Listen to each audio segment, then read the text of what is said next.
अगर आप CTET 2026 की तैयारी कर रहे हैं तो ये वीडियो आपके लिए है, आपके लिए गेम चेंजर होने वाली है। क्योंकि आज मैं आपको बिल्कुल वही पैटर्न के क्वेश्चन कराने वाला हूं जो 8 फरवरी 2026 के एग्ज़ाम में आया हुआ था। और अगर आपने प्रैक्टिस सेट अच्छे से कर लिया तो पेपर में सरप्राइज होने के चांसेज ऑलमोस्ट ख़त्म हो जाएंगे। तो दोस्तों, मैं आज बताने वाला हूँ 7 और 8 फरवरी 2026 में जो CTET का एग्ज़ाम हुआ है पेपर फर्स्ट का, उसी पैटर्न का वही क्वेश्चन मैं इसमें रखा हूँ जो 8 फरवरी को हुआ है।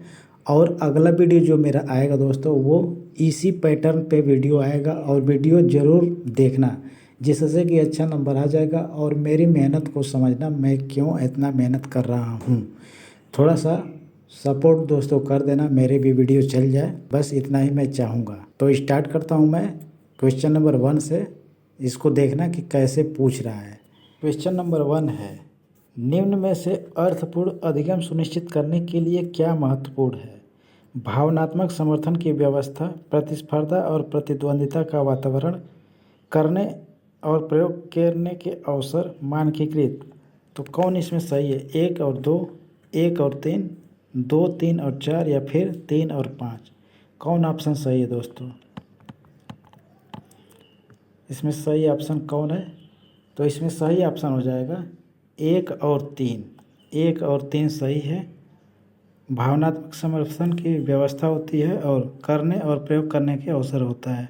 तो यहाँ पे 1 और 3 ऑप्शन हो जाएगा सही, सेकेंड ऑप्शन करेक्ट हो जाएगा। आगे है क्वेश्चन नंबर सेकेंड है, बाह्य प्रेरणा डैश से आती है जबकि आंतरिक प्रेरणा डैश पर आधारित होती है। ऑप्शन है दूसरों की स्वीकृति, व्यक्तिगत संतुष्टि, व्यक्तिगत संतुष्टि दूसरों की स्वीकृति, व्यक्तिगत संतुष्टि पुरस्कार जैसे इनाम, दंड से बचाव पुरस्कार जैसे इनाम। कौन होगा सही इसका आंसर? तो इसका आंसर हो जाएगा बाहरी प्रेरणा दूसरों की सराहना, दूसरों की सराहना मतलब स्वीकृति से आती है जबकि आंतरिक प्रेरणा व्यक्तिगत संतुष्टि से आती है। तो यहाँ पे ऑप्शन नंबर हो जाएगा first is correct. First option प्रश्न का आंसर हो जाएगा। आगे देखते हैं क्वेश्चन नंबर नेक्स्ट है। ऑप्शन थोड़ा सा इधर उधर हो गया है।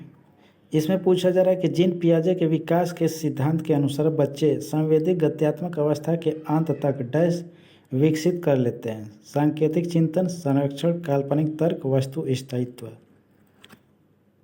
संवेदी गत्यात्मक अवस्था के अंत में क्या विकसित हो जाता है जीन पियाजे के अनुसार? इसमें कौन होगा सही?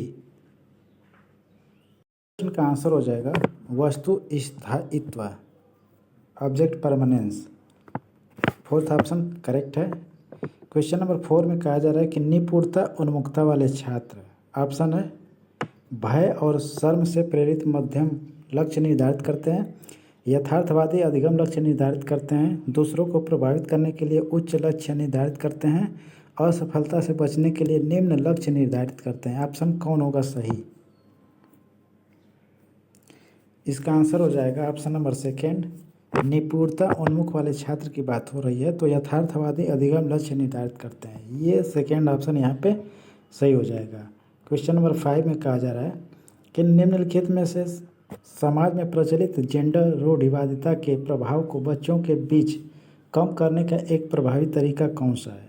यह मान लेना कि बच्चे स्वाभाविक रूप से अपने आप जेंडर तटस्थ गतिविधियों और रुचियों को अपना लेंगे, बच्चों को पारंपरिक जेंडर भूमिकाओं के अनुरूप प्रोत्साहित करना, बच्चों को जेंडर विशिष्ट सामग्री प्रदान करना, बच्चों को विविध जेंडर भूमिकाओं से परिचित करना और उन्हें अपनी रुचियों को आगे बढ़ाने के लिए प्रोत्साहित करना। कौन होगा ऑप्शन इसमें करेक्ट?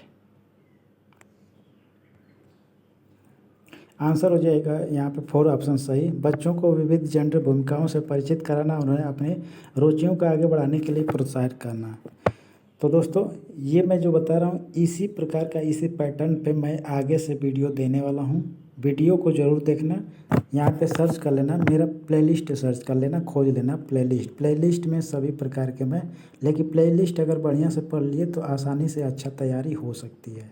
तो ये चीज़ है। अब नेक्स्ट क्वेश्चन है, छात्रों में आलोचनात्मक सोच को किस प्रकार बढ़ावा दिया जा सकता है? छात्रों को रटने का पूर्वाभ्यास करने के लिए प्रोत्साहित करके, क्या, क्यों, कैसे जैसे उत्साहवर्धक प्रश्न पूछकर, अधिगम को हतोत्साहित करके, सहयोग को हतोत्साहित करके।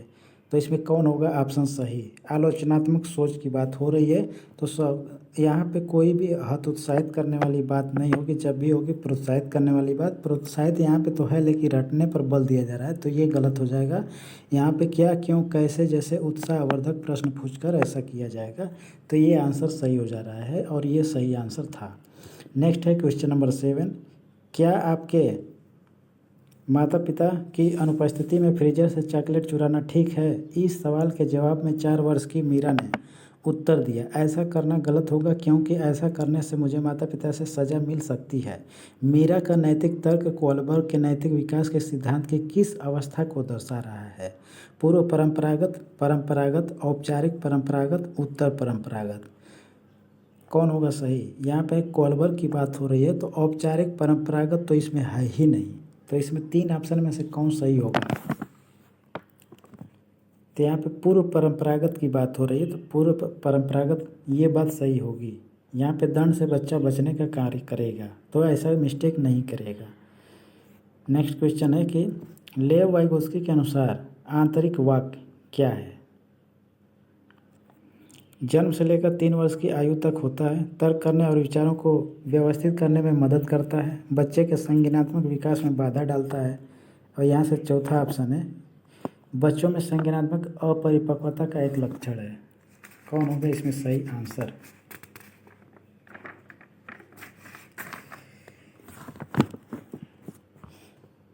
यहाँ पे आंसर हो जाएगा तर्क करने और विचारों को व्यवस्थित करने में मदद करता है। तो ऑप्शन नंबर यहाँ पे हो जाएगा सेकंड करेक्ट। सेकंड ऑप्शन सही है।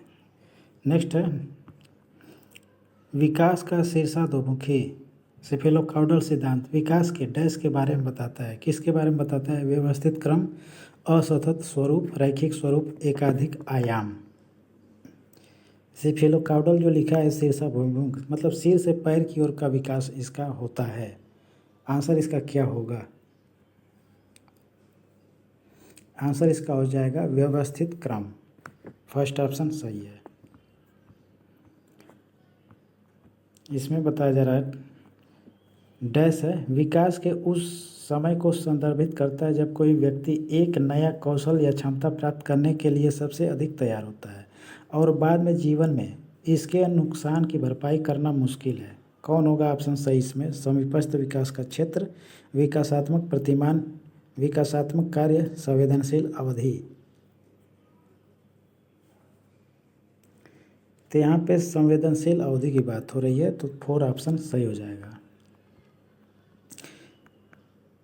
निम्नलिखित कथन में विकास के किस सिद्धांत को दर्शाया गया है? शैशवावस्था और प्रारंभिक बचपन के दौरान हाथ और पैरों की तुलना में तंग और बाहें तेजी से बढ़ता है। एकीकरण का सिद्धांत है, समीपदूरमुखी सिद्धांत है, शीर्षाधोमुखी सिद्धांत है या फिर केंद्रीकरण का सिद्धांत है? कि कौन सी सिद्धांत है? यहाँ से तो नहीं समझ में आएगा लेकिन हाथ और पैर की तुलना में तंग और बाहें तेजी से आगे बढ़ता है तो ये क्या है?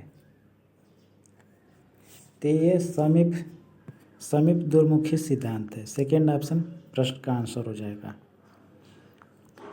निम्न में से कौन प्राथमिक कक्षाओं में छात्रों के लिए प्रामाणिक शिक्षण कार्य के उदाहरण है?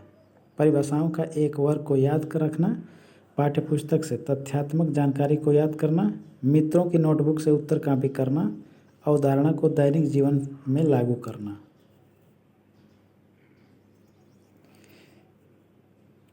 आंसर हो जाएगा अवधारणा को दैनिक जीवन में लागू करना। बच्चों को जब उसके दैनिक जीवन से जोड़कर पढ़ाया जाता है तो वह अस्थायी रूप से सीखता है और उसका ज्ञान में वृद्धि होती है। तो हम लोग को क्या करना चाहिए? बच्चों को उसके पूर्व ज्ञान से जोड़कर और जीवन में उसके जो चल रहा है दैनिक जीवन में उससे जोड़कर पढ़ाना चाहिए। यहाँ पे 4 ऑप्शन हो जाएगा सही। नेक्स्ट है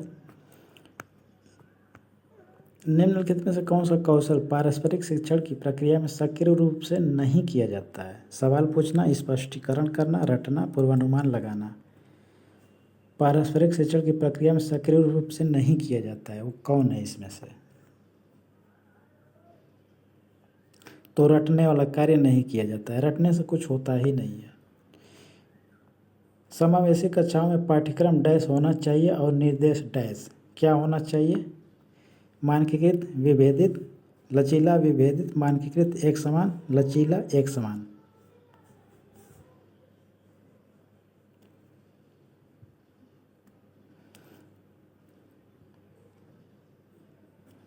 इसका आंसर हो जाएगा समावेशी कक्षा में पाठ्यक्रम लचीला होना चाहिए। तो लचीला शुरू में कहाँ है? यहाँ पे है और यहाँ पे है। लचीला होना चाहिए पाठ्यक्रम और निर्देश विभेदित होना चाहिए, एक समान नहीं, क्योंकि सभी बच्चे, समावेशी कक्षा की बात हो रही है तो सभी बच्चे एक जैसे नहीं सीखते हैं। कुछ बच्चे तीव्र बुद्धि के होते हैं, कुछ बच्चे मतलब धीमी गति से सीखते हैं। तो सभी को जो निर्देश दिया जाएगा उन सब के अकॉर्डिंग दिया जाएगा कि वो कैसे सीखते हैं। तो यहाँ पे लचीला तो रहेगा, लचीला कन्फर्म है, लेकिन विभेदित रहेगा, सबका अलग अलग निर्देश रहेगा। तो यहाँ पे सेकेंड ऑप्शन प्रश्न का आंसर हो जाएगा। दूसरों के साथ संवाद करने के इरादे के बिना स्वयं से जोर से बात करना बचपन में, ये क्या है? सामान्य और प्राकृतिक है, असामान्य लेकिन प्राकृतिक है, असामान्य और अप्राकृतिक है, अप्राकृतिक लेकिन असामान्य नहीं है। दूसरों के साथ संवाद करने के इरादे के बिना स्वयं से जोर से बात करना बचपन में, ये क्या कहलाता है? क्या होगा आंसर? ये सामान्य बात है और ये प्राकृतिक रूप से सही है। ये सामान्य बात है, हर किसी के साथ ऐसा होता है। क्वेश्चन नंबर नेक्स्ट है। कथन है कि सीखना हमेशा एक सामाजिक संदर्भ में स्थित होता है। कारण है, जो सीखा जाता है उसे सीखने और उपयोग करने के तरीके से अलग नहीं किया जा सकता। ऑप्शन है ए और आर दोनों गलत है। सेकेंड ऑप्शन है ए और आर दोनों सही है और ए आर की व्याख्या करता है। ए और आर दोनों सही है, लेकिन यहाँ पे आर ए की सही व्याख्या नहीं कर रहा है। चौथा ऑप्शन है ए सही है लेकिन आर गलत है। तो इसमें सही ऑप्शन कौन है? तो यहाँ पे सीखना हमेशा एक सामाजिक संदर्भ में स्थित होता है, ये बात बिल्कुल सही है। कारण है कि जो सीखा जाता है उसे सीखने और उपयोग करने के तरीके से अलग नहीं किया जाता है, ये भी बात सही है। और यहाँ पे सामाजिक संदर्भ और सीखने पर बल दिया जा रहा है। यहाँ पे सीखने के बारे में बताया जा रहा है, यहाँ पर भी सीखने के बारे में बता रहा है। तो इसलिए ये एक दूसरे का कारण भी हो गया। तो इसलिए ए और आर तो दोनों सही है और यहाँ पे आर ए की सही व्याख्या भी कर रहा है। तो सेकेंड ऑप्शन सही हो जाएगा। यहाँ पे व्याख्या भी सही सही हो रहा है। नेक्स्ट है, प्राथमिक कक्षाओं में छात्रों की भ्रांतियों डैश और सहज अनुमान को डैश करना चाहिए। ऑप्शन है पर ध्यान केंद्रित करना चाहिए, हतोत्साहित, कि उपेक्षा होनी चाहिए, प्रोत्साहित, पर ध्यान केंद्रित करना चाहिए, प्रोत्साहित, को खारिज करना चाहिए, हतोत्साहित। कौन होगा सही?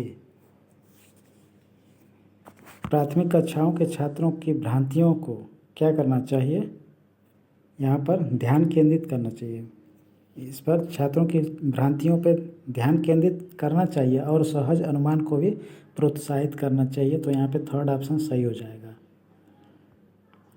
बच्चों के विकास के बारे में निम्नलिखित में से कौन सा कथन सही है? विकास बहुआयामी और बहुदिशात्मक होता है। विकास वृद्धि का पर्याय है।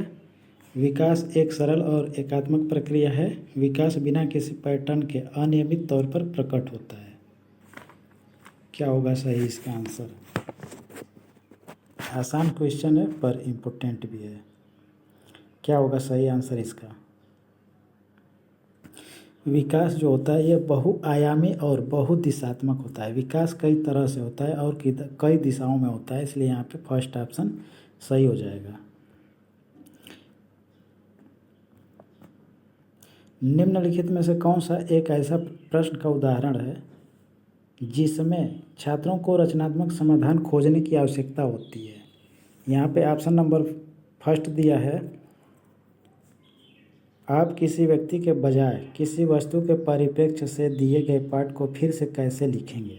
संज्ञा की परिभाषा क्या है? आप वाक्य में कर्ता की पहचान कैसे करते हैं? संज्ञा के विभिन्न प्रकार क्या है? कौन होगा सही? रचनात्मक समाधान खोजने की आवश्यकता की बात हो रही है इसमें, कौन होगा सही? तो यहाँ पे हो जाएगा, आप किसी व्यक्ति के बजाय किसी वस्तु के परिप्रेक्ष्य से दिए गए पाठ को फिर से कैसे लिखेंगे। ये सबसे बेस्ट ऑप्शन है, तो यही सही हो जाएगा। नेक्स्ट, ध्यान न्यूनता अति क्रियाशीलता विकार की विशेषता है। विलंबित गतिशील और भाषा कौशल, उच्च स्तर का अवसाद और मिजाज में उतार चढ़ाव, आवेगी पैटर्न का लगातार निरंतरता, प्रतिबंधित और दोहरावदार पैटर्न, व्यवहार पैटर्न। ये ADHD की बात कर रहा है, ADHD की बात। कौन ऑप्शन इसमें सही है? तो यहाँ पे आवेगी पैटर्न का लगातार निरंतरता होता है इसमें। अभिकथन मतलब है बच्चों में रचनात्मकता को पोषित करने के लिए, उसके चिंतन और मनन करने के लिए व्यावहारिक समस्याओं और मुद्दों को प्रस्तुत करने की आवश्यकता होती है। कारण दिया है, रचनात्मक बच्चों में कुछ नया खोजने की क्षमता होती है और उन्हें बौद्धिक उत्तेजना की आवश्यकता होती है। कौन ऑप्शन यहाँ पे करेक्ट है?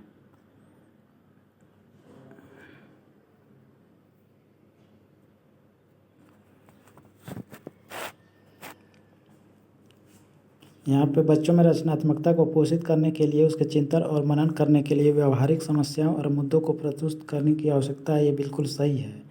रचनात्मक बच्चों में कुछ नया खोजने की क्षमता होती है और उसे बौद्धिक उत्तेजना की आवश्यकता होती है। ये भी बात सही है। और यहाँ पे रचनात्मकता की दोनों में बात हो रही है, यहाँ पर भी रचनात्मकता की बात, यहाँ पर भी रचनात्मकता की बात। जब दोनों सही है तो व्याख्या तो ऑटोमेटिक हो जाएगा। तो यहाँ पे ए और आर दोनों सही है और ए की आर सही व्याख्या करता है, ये वाला ऑप्शन सही हो जाएगा।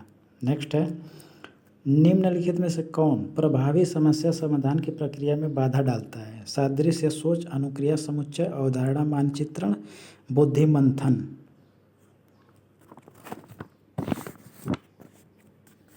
क्या होगा सही? यहाँ पे सही आंसर हो जाएगा अनुक्रिया समुच्चय। रचनात्मक मूल्यांकन मानता है कि मूल्यांकन की प्रक्रिया में शिक्षार्थियों को भी शामिल किया जाना चाहिए।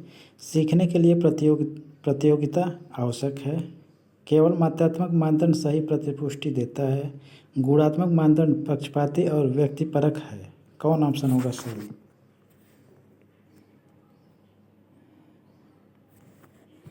यहाँ पे फर्स्ट ऑप्शन हो जाएगा सही। मूल्यांकन की प्रक्रिया में शिक्षार्थियों को भी शामिल किया जाना चाहिए, जिससे वो समझ पाए कि उन सबसे मिस्टेक कहाँ हो रही है और सीखने को भी मिलता है। तो इसलिए शामिल रचनात्मक मूल्यांकन में अवश्य करना चाहिए। यहाँ पे कथन है और कारण वाले सवाल है। ये अच्छे सवाल होता है, इसमें मेहनत करने की ज़्यादा ज़रूरत कभी पड़ती नहीं है, पर कठिन लगता होगा।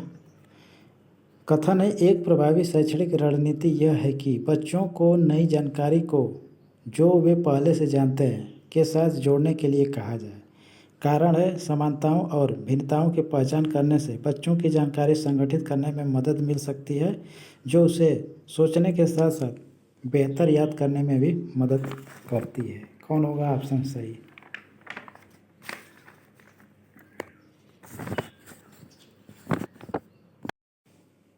यहाँ पे दोनों ऑप्शन सही है और व्याख्या भी हो रहा है, तो यहाँ पे सेकेंड ऑप्शन हो जाएगा सही। नेक्स्ट है, यह भी कथन कारण वाला सवाल है। गढ़ी वर्तनी लेखन के मुक्त अन्वेषण शिक्षकों को शिक्षार्थियों के स्तरों के निर्माणात्मक मूल्यांकन के अवसर प्रदान करता है। कारण है, कक्षा में भाषाई विविधता को देखते हुए भाषा का मूल्यांकन गतिशील होना चाहिए। कौन होगा सही ऑप्शन?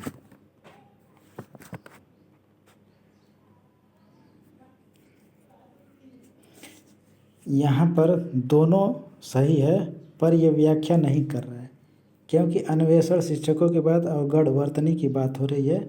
यहाँ पे वर्तनी की बात हो रही है और यहाँ पे मूल्यांकन की बात हो रही है, तो दोनों चीज़ अलग हो गई। दोनों चीज़ सही है लेकिन अलग अलग है, तो ये सही है पर व्याख्या नहीं हो रहा है। ए और आर सही है पर व्याख्या नहीं हो रहा है। नेक्स्ट है, वाइगोत्स्की के सिद्धांत के अनुसार समीपस्थ विकास क्षेत्र से क्या तात्पर्य है? प्रदर्शन प्राप्त करने या परीक्षा पास करने हेतु आवश्यक कौशल या फिर ज्ञान स्तर, छात्र द्वारा पहले से अधिगृहित कौशल या ज्ञान स्तर, कौशल या ज्ञान का वह स्तर जिसे छात्र सहायता से प्राप्त कर सकता है, वह स्तर जिसे छात्र कभी प्राप्त नहीं कर सकता।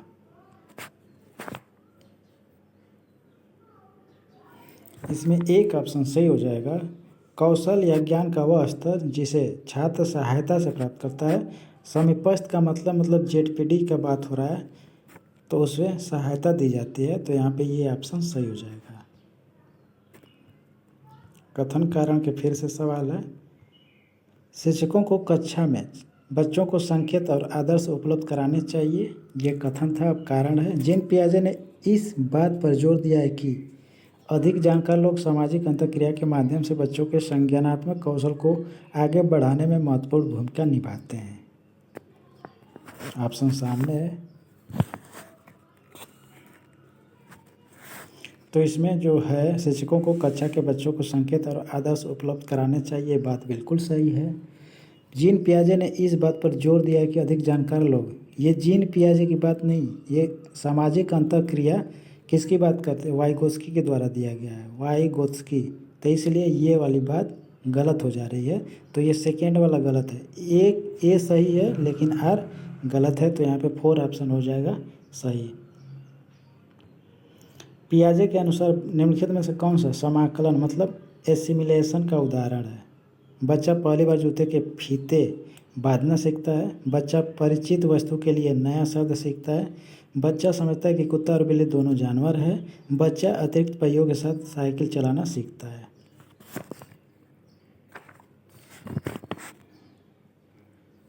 समाकलन की बात कर रहा है। तो यहाँ पे बच्चा अतिरिक्त पहियों के साथ साइकिल चलाना सीखता है। 4 ऑप्शन हो जाएगा करेक्ट। आत्म केंद्रितता से ग्रस्त बच्चों को पढ़ाने के लिए निम्नलिखित में से कौन सी एक प्रभावी रणनीति है। सख्त अनुशासन और दंड का प्रयोग करना, निरंतर नेत्र संपर्क बनाए रखना, किसी भी दृश्य श्रव्य सामग्री के उपयोग से बचना, अनुमानित दिनचर्या बनाए रखना।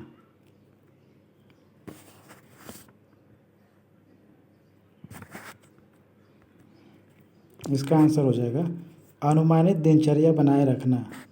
4 ऑप्शन करेक्ट होगा। और लास्ट क्वेश्चन है, हाथ आँख समन्वय संतुलन और शारीरिक निपुणता किसमें प्रभावित होती है। डिस्प्लेक्सिया, डिसलेक्सिया, डिसकैल्कुलिया, डिस्फेजिया। डिसलेक्सिया पढ़ने से प्रॉब्लम है, पढ़ने वाली दिक्कत है, पढ़ने में समस्या होती है तो डिसलेक्सिया होता है। डिसकैल्कुलिया ये गणना गणित से रिलेटेड है, इसमें प्रॉब्लम होती है तो ये होता है। डिस्प्रेक्सिया हाथ पांव समन्वय संतुलन और शारीरिक निपुणता इसमें प्रभावित हो जाती है तो डिस्प्रेसिया इसका सही आंसर है। तो दोस्तों ये था मेरा क्वेश्चन जो 8 फरवरी 2026 में पूछा गया था। तो यही चीज़ थी। अब अगले वीडियो में मिलते